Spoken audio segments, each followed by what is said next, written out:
Hello students, welcome to 3rd Standard Science Unit 3. Unit name is Plants. First part. In this part, we are going to learn about parts of a plant and their functions. Plants அப்படிங்கிற இந்த பாடத்தில் நம்ம எதை பற்றி படிக்க போகிறோம்னா செடி கொடிகள் தாவரங்கள் அதில் இருக்கக்கூடிய பகுதிகள் அந்த பகுதிகள் ஒன்றுடைய வேலைகள் என்ன அப்படிங்கிறத தான் இந்த பகுதியில் டீட்டெயிலாக படிக்க போகிறோம். Okay, let us move on to the lesson. First, plants are nature's gift. A plant has many parts. Each part has a set of function to do. The basic parts of a plant are root, stem, leaf, flower, fruit and seed. Let us learn about various parts of the plant, their structure and functions. ஒரு செடி கொடின்னு எடுத்துக்கிட்டோம்னா அதில் நிறைய பகுதிகள் இருக்கும். வேர் பகுதி, தண்டு பகுதி, இலை, பூ, பழம், விதைகள் இது எல்லாமே இருக்கும்.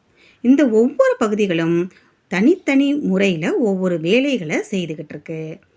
அதனுடைய வேலைகளை பற்றியும் அதனுடைய அமைப்பு முறையை பற்றியும் தான் டீட்டெயிலாக படிக்க போகிறோம். First one, root. The root is a part of the plant that usually grows under the soil. Roots can be of different shapes and sizes. It grows away from sunlight into the soil. They are of two main types, taproot and fibrous root. ரூட்னா வேர். தாவரத்தினுடைய வேர் பகுதியானது எப்பொழுதுமே மண்ணுக்கு அடியில் தான் இருக்கும். அந்த வேர்கள் வேறு வேறு வடிவங்கள்லையும் அளவுகள்லையும் இருக்கும். ஒவ்வொரு செடி கொடிகளுக்கும் மாறுபடும் வேரினுடைய அமைப்பு. அது எப்பொழுதுமே சூரிய ஒளியிலிருந்து விலகி மண்ணுக்கு அடியில் வளரும். இந்த வேரானது இரண்டு வகைப்படுது. ஒன்று டேப் ரூட்டு, இன்னொன்று fibrous root. Tap root. Tap root has one main thick root. It grows from the radicle and goes deep into the soil. Many small thin roots grow out from the main root. Plants such as carrot, beetroot, turnip, mango and neem have tap roots. Tap root அப்படிங்கிறது ஒரு மொத்தமான route நடுவில் முளைக்கும். தண்டு பகுதியினுடைய அடியிலிருந்து அந்த மொத்தமான தண்டு ரூட்டிலிருந்து பல சிறு சிறு வேர்களானது முளைச்சு வரும்.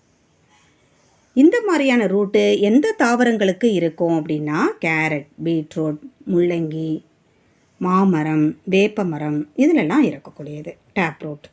Next fibrous root. A fibrous root consists of many thin roots of different sizes. They grow from the base of the stem and all of them are bunched together. They do not go deep into the soil. Plants such as grass, paddy, wheat and onion have fibrous roots. இந்த fibrous root அப்படிங்கிறது tape root போல் இருக்காது. Tape ரூட்டில் ஒரு main route இருக்கும், அதிலிருந்து தான் கிளை வேர்கள் வரும். ஆனால் இந்த ஃபைப்ரஸ் ரூட்டில் தண்டின் அடிப்பகுதியிலிருந்தே எல்லா வேர்களுமே முளைச்சி வரும். வேறு வேறு அளவுகளில், ஒரு வேர் சின்னதாக ஒரு வேர் பெருசாக, அந்த மாதிரி கொத்தா பஞ்சாக எங்கேருந்து தண்டின் அடிப்பகுதியிலிருந்தே எல்லா வேர்களும் முளைச்சி வரும். இது ஆனால் ரொம்பவும் பூமிக்கு அடியில் போகாது. இந்த மாதிரியான ரூட் எந்தெந்த தாவரங்களுக்கு இருக்கும் அப்படின்னா புல், நெல், கோதுமை, வெங்காயம் போன்ற செடி கொடிகளுக்கு இந்த வகையான ஃபைப்ரஸ் ரூட் உள்ளது. ஃபங்க்ஷன்ஸ் ஆஃப் ரூட், அதாவது வேரின் வேலைகள், செயல்பாடுகள். First one, fixation. Root fixes the plant firmly to the soil. Without the roots, a plant would fall on the ground. Fixation அப்படின்னா அந்த ரூட்டு தான், வேர் தான் அந்த மரமோ செடி கொடிகையோ மண்ணோட சேர்த்து உறுதியாக நிற்க வைக்கக்கூடியது. அந்த வேர் பகுதியே இல்லை அப்படின்னா அந்த செடி கொடிகள் மரமே என்ன ஆகிடும், கீழே விழுந்துடும்.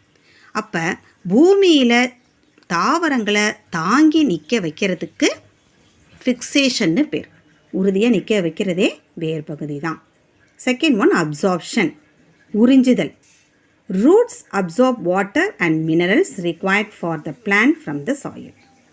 மரங்களுக்கு தேவையான செடி கொடிகளுக்கு தேவையான அனைத்து சத்துக்களும் தாதுக்களும் மண்ணிலிருந்து இந்த வேர் தான் உறிஞ்சி தாவரத்தினுடைய அனைத்து பகுதிகளுக்கும் அனுப்புது. அதான் absorption. Third one, storage of food. Storage அப்படின்னா சேமித்து வைக்கிறது. உணவை சேமித்து வைக்கும். மரத்துக்கு செடி கொடிக்கு தேவையான உணவை ரூட்டில் சேமித்து வச்சுக்கும். In some plants root store food. சில வகையான தாவரங்களில் அந்த வேர் பகுதியில் தான் உணவை சேமித்து வைக்கும். Example carrot, radish and beetroot. Next part, stem. The stem is the main part of the shoot system. It grows towards the sunlight. It looks green when it is young. Branches, leaves, buds, flowers and fruits grow from the stem. இப்போ root சிஸ்டத்தை பற்றி படித்தாச்சு. Next shoot system, அதாவது வேருக்கு மேலுள்ள பகுதி, ரூட்டுக்கு மேலுள்ள பகுதி தான் ஷூட் சிஸ்டம். அதில் முக்கியமான ஒரு பகுதி ஸ்டெம், தண்டு பகுதி. இது எப்போவுமே சன்லைட்டை நோக்கி தான் வளரும். இது யங்காக இருக்கும்போது க்ரீன் கலரில் இளம் தண்டு பகுதி க்ரீனாக இருக்கும். இந்த தண்டிலிருந்து கிளைகள், இலைகள், மொட்டுக்கள், பூக்கள், பழங்கள் இது எல்லாமே வளரும். Herbs such as coriander and mint have a thin and weak stem. Trees such as peepal and banyan have very strong and thick stem called trunk. As trees grow older, their trunks grow wider. மூலிகை செடியான மல்லி, புதினா இதுக்கெல்லாம் தண்டு பகுதி பார்த்துருக்கீங்க இல்லையா? கொத்தமல்லி இலை, கொத்தமல்லியுடைய தண்டு, புதினாவுடைய தண்டெல்லாம் மெல்லிஸாக இருக்கும். ஆனால் பெரிய பெரிய மரங்கள், அரச மரம், ஆலமரம் இதிலெல்லாம் பார்த்தீங்கன்னா தண்டு பகுதி ரொம்ப ஸ்ட்ராங்காக திக்காக பெரிய அளவில் இருக்கும். மரம் வளர வளர அந்த தண்டு பகுதியும் ரொம்ப அகலமாக வளர்ந்துக்கிட்டே போகும். Functions of the stem. It supports the whole plant. தண்டு பகுதி தான் மரத்தை தாங்கி நிற்கக்கூடியது. Second one, it transports food from leaf and water from root to various parts of the plant. இந்த தண்டு பகுதி தான் இலையிலிருந்து உணவையும் ரூட்டிலிருந்து தண்ணீரையும் தாவரம் முழுமைக்கும் அனுப்பக்கூடியது. Third one, some stems store excess food in them. Example potato, onion. சில தண்டு பகுதியில் அதிகப்படியான உணவுகள் சேமித்து வைக்கப்படும். இதற்கு உதாரணமாக பொட்டேட்டோ, உருளைக்கிழங்கு, வெங்காயம். Leaves. Leaves originate from the surface of the stem. It is flat, thin and green. Leaves of different plants have different shapes, sizes and colors. Some leaves have even a specific smell. இலைகள். இந்த இலைகளானது தண்டிலிருந்து முளைக்கக்கூடியது. தட்டையாகவும் மெலிசாவும் பச்சை கலர்லையும் இருக்கும். ஆனால் ஒவ்வொரு தாவரத்துக்கு தகுந்த மாதிரி இலையினுடைய வடிவம், அளவு, அதனுடைய நிறம் எல்லாமே மாறுபடும். சில மரங்களில் இருக்கக்கூடிய இலைகள் சில வாசனைகளுடன் இருக்கக்கூடியது. Functions of leaf. Leaf prepares food for the plant with the help of water, carbon dioxide and in the presence of sunlight and chlorophyll. This process is called photosynthesis. Hence, it is called the food factory of the plant. இலைகள் தான் அந்த தாவரத்துக்கு தேவையான உணவை தயாரிக்குது. எப்படி தயாரிக்குது அப்படின்னா, தண்ணீர், carbon di oxide, சூரிய ஒளி, குளோரோஃபில், பச்சை நிறமின்னு சொல்லுவாங்க குளோரோஃபில், இதையெல்லாம் பயன்படுத்தி ஒரு ஸ்டார்ச்சுங்கிற உணவை தயார் பண்ணும். இந்த முறை, இந்த வேலை, அது செய்யக்கூடிய இந்த உணவு தயாரிக்கிற வேலைக்கு பெயர் ஒளிச்சேர்க்கை, ஃபோட்டோசிந்தசிஸ். இந்த மாதிரி உணவை இலைகள் தயாரிக்கிறதுனால உணவு தொழிற்சாலை அப்படின்னு நம்ம சொல்லலாம் இலைகளை. The loss of water in the form of gas happens through the tiny pores in the leaves. This process is called transpiration. It gives cooling effect to the plant. அதாவது இலைகளில் இருக்கக்கூடிய இலை துளைகள் வழியாக எக்ஸஸாக அதிகப்படியாக இருக்கக்கூடிய தண்ணீரானது ஆவியாக மாறி வெளியேறுது. இந்த முறைக்கு பெயர் நீராவி போக்கு. இதனால தான் அந்த தாவரமானது ஒரு குளிர்ச்சி தன்மையை பெறுது. Next, leaves of some plants are edible and rich in nutrients. Example greens, cabbage. சில தாவரங்களில் இருக்கக்கூடிய இலைகளானது நல்ல சத்து மிகுந்ததாக இருக்கும். அதனால தான் நம்ம கீரைகள்லாம் சாப்பிடுகிறோம். கீரைகள், முட்டைக்கோஸ் இதெல்லாம் சத்துள்ள இலைகள். Flowers. Flowers are the most beautiful part of the plant.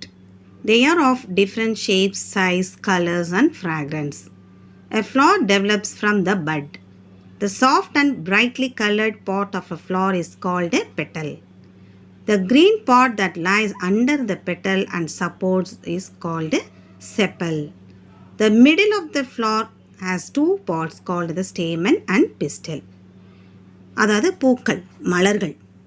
அதுதான் ஒரு தாவரத்தினுடைய அழகான பகுதி. அது ஒவ்வொரு தாவரத்துக்கும் வேறு வேறு வடிவம், அளவு, நிறம், வாசனை எல்லாமே மாறுபடும். இந்த பூவானது மொட்டிலிருந்து பெருசாக வளரக்கூடியது. இது ரொம்பவும் சாஃப்டாக இருக்கும். இந்த சாஃப்டான நல்ல பிரைட் கலரோடு இருக்கக்கூடிய பூவினுடைய பகுதிக்கு பேர் தான் இதழ். பெட்டல்னால் இதழ்.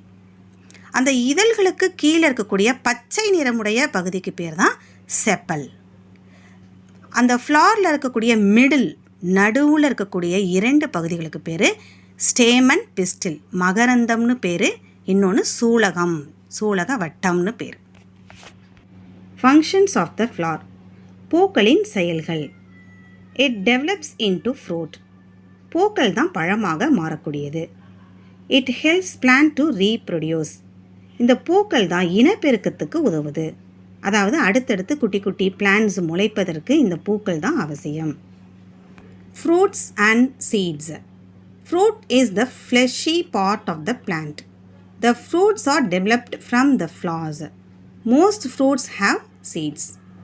பழங்களும் விதைகளும். தாவரத்தில் பழம் நல்ல ஒரு சதை பகுதி உள்ள பகுதி. பூவிலிருந்து இந்த பழங்களானது டெவலப் ஆகுது. சில பழங்களில் விதைகள் இருக்கும். Some fruits have only one seed. Example, apricot, mango, coconut and peach. அதாவது சில பழங்களில் ஒரே ஒரு விதை மட்டும்தான் இருக்கும். பெருங்காயம், மாங்காய், தேங்காய், பீச் பழம் இதிலெல்லாம் ஒரே ஒரு விதை தான் இருக்கும். Some fruits have many seeds. Example, papaya, watermelon and orange. சில பழங்களில் அதிக விதைகள் இருக்கும். பப்பாளி பழம், தர்பூசணி பழம், ஆரஞ்சு பழம். Some are seedless. Example, pineapple and banana. சில பழங்களில் விதைகளே இருக்காது. அன்னாசி பழம் அண்டு வாழைப்பழம். Okay children, in this part we have learnt about the parts of a plant and their functions. In the next part we are going to learn about plants based on their habitat. Thank you children.